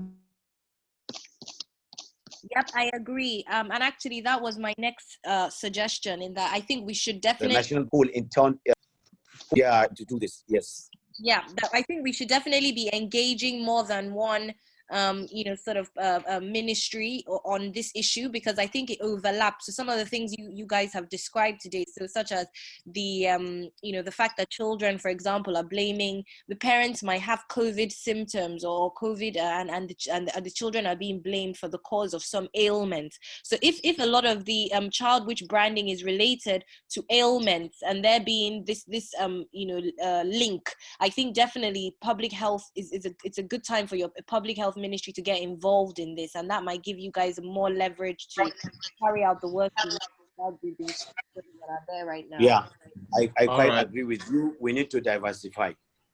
All right. Yeah. Hello, Temi, thank you so much. I hope you wouldn't mind if I begin to exchange emails with you so that we get a better collation of this kind of discourse today. I'm going to reach out to other observers as well.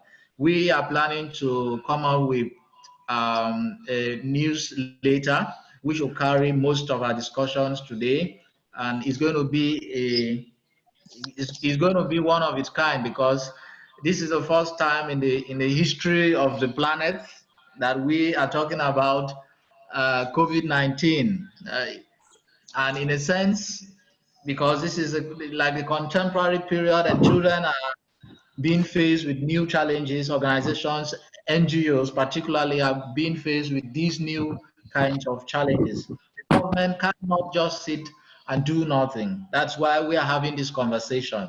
I would like to thank Robert. Robert is there. I'd like to thank those who have been here till the end of this program today. I'm going to now hand. I see a friend here from India is asking questions about volunteerism and co. These questions, the ones we are not able to answer today, we are going to send them. We are going to send responses to your emails, as well as how you get your certificates. So please check your emails anytime from now.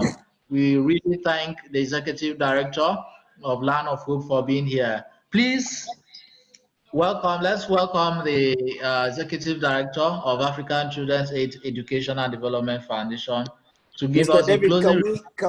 can we please kindly allow Asuko to ask question? The person has actually been talking that there is question. Are you here with us, please?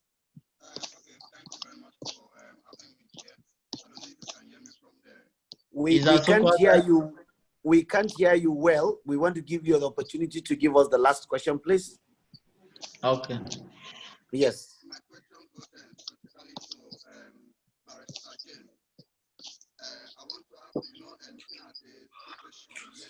I don't know if I'm the only one that can't hear him. I'm not hearing you. Asuko, can you speak louder, please? My question goes specifically to Barrister James.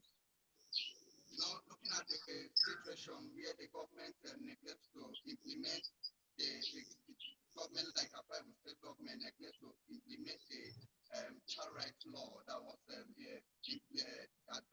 adopted to protect and safeguard the rights of every child in the state. What do you think NGOs like Land of Hope and other NGOs, what do you think the NGOs can do to make the government to take action regarding this situation? All right, thank you very much, Asuko. Mr. David, I think Asuko's and other people's questions require a follow-up and continuous discussion on this. So may I suggest you create a link online where we continue this very important discuss.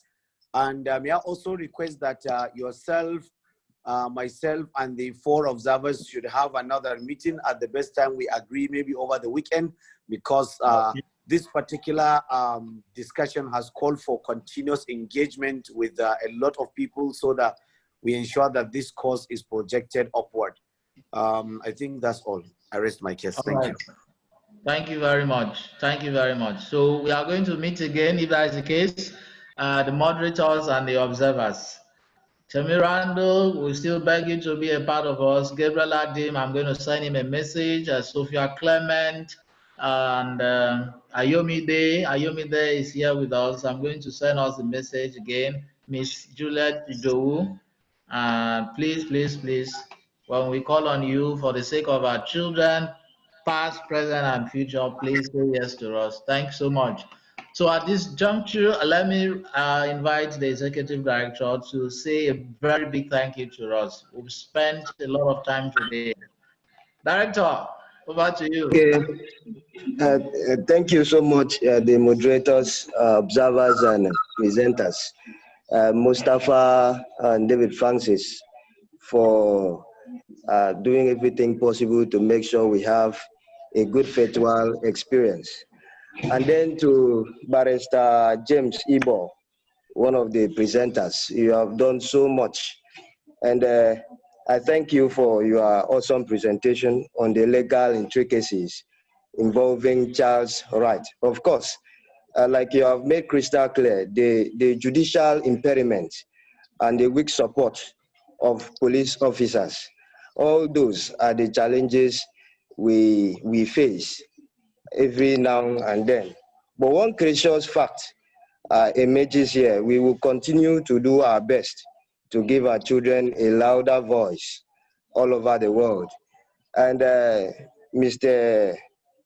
Leo, thank you so much for taking us back again to mention another critical challenge. That is, as it has to do with the children that are with children with disabilities. And of course, like I mentioned before, to mitigate the problem of child abuse, stigmatization, and abandonment in our society, we require systematic and consistent effort, which is aimed at raising the awareness of the people, especially those living in rural areas where such occurrence is endemic. And I mentioned that our employment procedures and advocacy programs are the ways we actively engage in making sure that we bring awareness to this important problem. And of course, the problem of ignorance, illiteracy, superstition, and dishonest religious activities continue to prevail. But with such webinars as this and the actions that will be taken hereafter, we can be very sure that something very good will happen. Changes are coming. And those who have asked questions too, we will follow up your questions. I mean, the questions from participants. David Francis will send you mails where you require information and all of that. So thank you so much. It has been an awesome engagement. We thank you for participating. David Francis. All right. So if I can request everyone, you can wave to say bye-bye. Thank you, Mustafa. Thank you very much, sir. Thank you, Thank you very Ayomide. much, all. It is a collective bargain. Good night. Yes. Thank you. My I want to colleagues from thank other parts of the world, have a wonderful day. Thank you very much. We are one. Yeah, thank you, Robert, for being here from the US. Thank you, Bright, our assistant, and the entire staff members of ACAEDF. They're actually here in the conference room watching us live. So despite the fact that we had roughly 30-something persons, we had more staff members watching and listening to us. So you can imagine how impactful the webinar has been. We want to thank the Executive Director for a brilliant closing remark. We wish to thank those that have taken their time off today from work, those in Africa and those outside. Thank you, and thank you, Temi Randall, the rest of the observers, Sophia Clement, and oh, the names are going. So can we say hi? And that's bye-bye.